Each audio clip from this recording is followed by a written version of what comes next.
को देखकर सविता की हालत खराब हो गई। ऐसा आज पहली बार नहीं हुआ जब रिशु नींद से घबरा कर जागा है। हाय मेरा बच्चा, न जाने किसकी नजर लग गई है तुझे।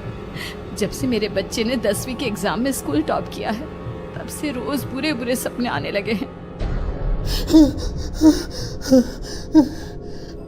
हाँ माँ, मैंने आज फिर से एक काले साए को देखा। वो यहीं मेरी आंखों के सामने खड़ा था। माँ मुझे बचा लो माँ। वो मुझसे कह रहा था कि मुझसे बदला लेगा। माँ कहीं ये प्रशांत। चुप कर, कैसी बात कर रहा है? दोबारा उसका नाम मत लेना। तुझे पता है ना उस प्रशांत ने आत्महत्या कर ली, तो बार बार उसका नाम मत लिया कर। मम्मी, क्या सच में प्रशांत ने आत्महत्या की थी? चुप कर, बहुत सवाल पूछता है आजकल। और फिर रात के वक्त सविता के पूरे घर में एक अजीब सा काला धुआं छाने लगा। गहरी नींद में सोई सविता की जैसे ही आंख खुली उसका दम घुटने लगा। वो दौड़कर रिशु के रूम की तरफ गई जहां उसके दरवाजे पर घूमती एक काली परछाई देख वो बुरी तरह से घबरा गई। कौन है वहाँ? कौन है? सामने आओ। ये मैं हूँ, तुम्हारी काली करतूत।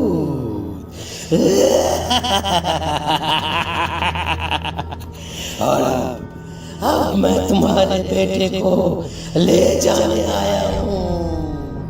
नहीं, मेरे बच्चे को छोड़ दो प्लीज। मेरे रिशु को कुछ मत करना।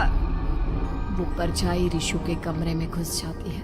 सविता भी उसके पीछे पीछे दौड़ कर जाती है और देखती है कि अब वो साया साफ नजर आ रहा था। वो सर से पैर तक खून में सना हुआ था और उसके शरीर के सारे अंग कटे फटे हैं। क्या चाहिए तुम्हें? तुम जो बोलोगे मैं करूंगी, लेकिन मेरे रिशु को छोड़ दो। उस परछाई ने रिशु को गर्दन से पकड़कर दीवार के सहारे हवा में उछाल दिया। रिशु जोर जोर से चिल्लाने लगा। माँ बचाओ मुझे, बचा लो माँ, ये मुझे मार डालेगा। माँ मुझे बचा लो माँ। नहीं ऐसा मत करो, मुझे मार दो लेकिन मेरे बच्चे को छोड़ दो। मैं तुम्हारे आगे हाथ जोड़ती हूँ। वो परछाई रिशु को जमीन पर गिरा देती है और अचानक वहां से गायब हो जाती है। रिशु, मेरा बच्चा, तू ठीक तो है ना? कुछ बोल बेटा, क्या हुआ है तुझे? मैं ठीक हूँ माँ। क्या हुआ था यहाँ पर? कुछ नहीं बेटा, कुछ नहीं। तू परेशान मत हो। हम कल ही गांव के बाहर जो तांत्रिक महाराज रहते हैं उनके पास चलेंगे। ठीक है माँ, हम जल्द ही उनके पास चलेंगे। मुझे बहुत डर लग रहा है माँ। ये बार बार मुझे डरावने सपने आना, ये सब हमारे साथ क्यों हो रहा है माँ? अगले दिन सविता अपने बेटे रिशु को लेकर गांव के बाहर तांत्रिक के पास जाती है। जिस जगह पर तांत्रिक रहा करता था वो जगह बहुत डरावनी थी। चारों तरफ कंकाल और खूब भूतियां नजर आ रही थी। गांव से दूर वीराने में उस जगह पर जोर से आंधी चल रही थी। रिशु ने डर कर अपनी माँ का हाथ पकड़ लिया। माँ मुझे बहुत डर लग रहा है। ये कैसी जगह है? देख बेटा, हमारे साथ जो कुछ भी हो रहा है उसका इलाज सिर्फ और सिर्फ ये तांत्रिक महाराज ही बता सकते हैं। अब यही है जो हमें प्रॉब्लम से बाहर निकाल सकते हैं। जैसे ही सविता और रिशु तांत्रिक की झोपड़ी के अंदर पहुंचे, वहां का नजारा देखकर उनकी आंखें फटी की फटी रह गई। तांत्रिक की झोपड़ी के अंदर कई सारे लोग अपनी गर्दन घुमा घुमा कर जोर जोर से चीख रहे थे। कौन हो तुम और यहाँ क्यों आई हो? महाराज, मेरे बेटे को कुछ दिनों से एक डरावनी काली परछाई नजर आती है और कल रात उसने मेरे बेटे पर हमला भी कर दिया।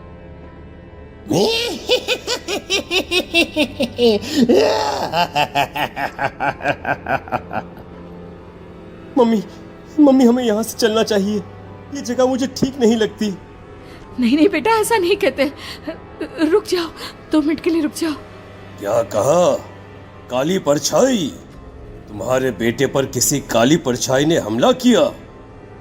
हाँ महाराज, वो कह रही थी कि वो मेरे बेटे को कुछ कर देगी। कोई उपाय बताइए महाराज, मेरे बेटे के साथ कुछ गलत नहीं होना चाहिए। तुमने किसी दूसरे के साथ गलत किया है तो तुम्हारे साथ भी गलत होकर ही रहेगा। तुमने किसी की जान ली है, किसी को मार डाला है तुमने। नहीं महाराज, मैंने ऐसा कुछ नहीं किया। मैंने किसी की जान नहीं ली। मुझे कोई उपाय बताइए। लगता है तुम इतनी आसानी से नहीं मानोगी। मैं तुम्हें अभी उस काली परछाई से मिलवा देता हूँ और वही सारा सच तुम्हारे सामने लेकर आएगा। सविता और ऋषु ने डर के मारे अपनी आंखें बंद कर ली। तभी अचानक तांत्रिक की झोपड़ी में अजीबोगरीब आवाजें गूंजने लगी। सविता और ऋषु बुरी तरह से कांप रहे थे। आंखें खोलो और अपने सामने देखो। क्या यही है वो जिससे तुम कल रात को मिली थी? बताओ मुझे। हाँ, इसने कल रात मेरे बेटे के ऊपर हमला किया था। ये उसी लड़के की भटकती हुई आत्मा है जिसे कुछ दिन पहले तुमने मार डाला था। मम्मी, ये महाराज क्या कह रहे हैं? क्या सच में आपने किसी की जान ली है, किसी को मार डाला है? अगर हाँ तो बताइए ना मम्मी, किसको मारा है आपने? किसको?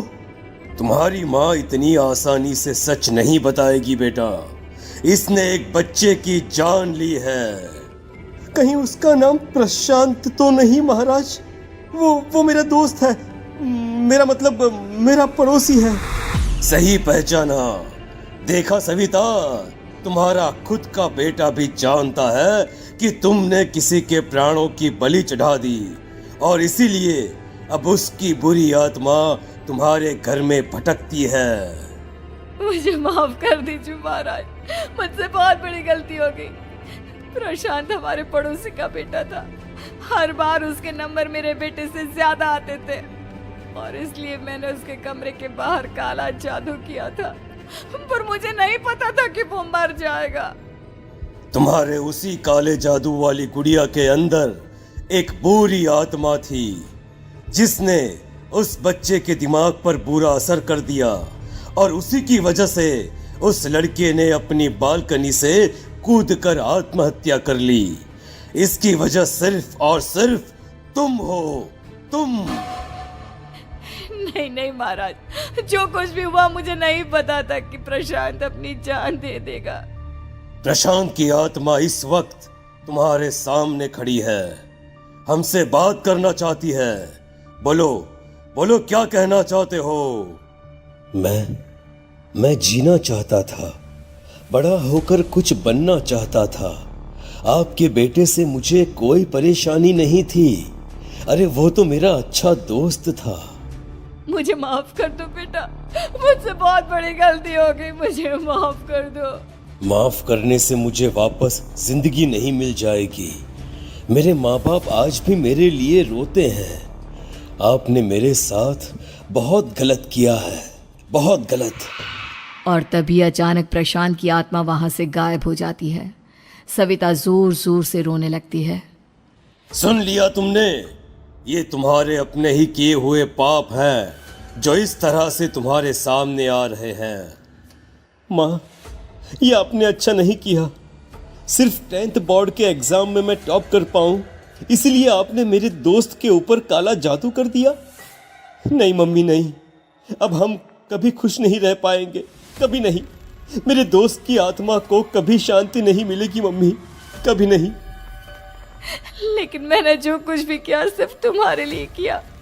वो लड़का हमेशा फर्स्ट पोजीशन पर आ जाता था और इस वजह से हमेशा तुम्हारे मार्क्स कम पड़ते थे। मैंने तो सिर्फ उस पर एक छोटा सा काला जादू किया था बेटा।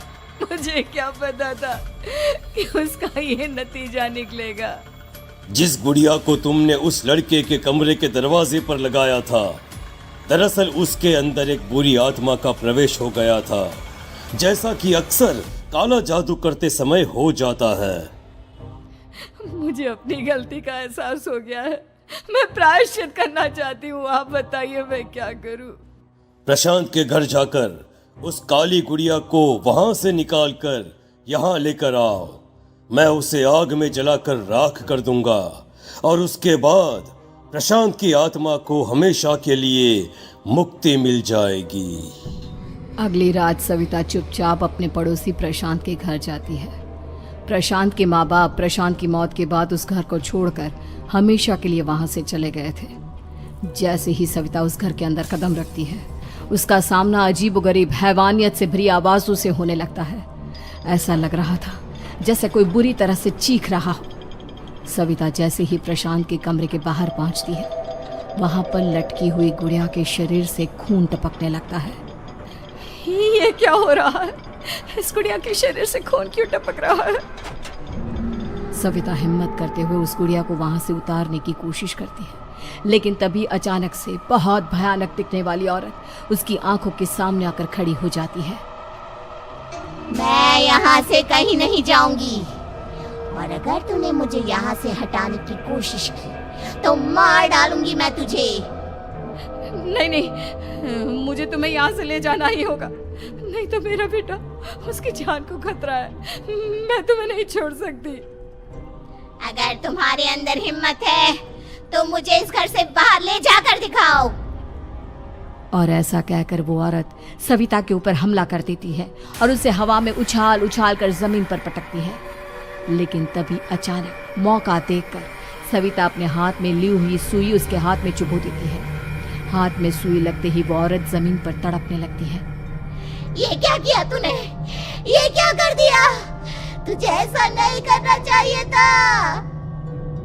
तांत्रिक ने मुझे कहा था कि तुझसे जीतने का सिर्फ यही एक तरीका है जिससे मैं अपने पापों का प्रायश्चित कर सकती हूँ और अपने बेटे की जान बचा सकती हूँ।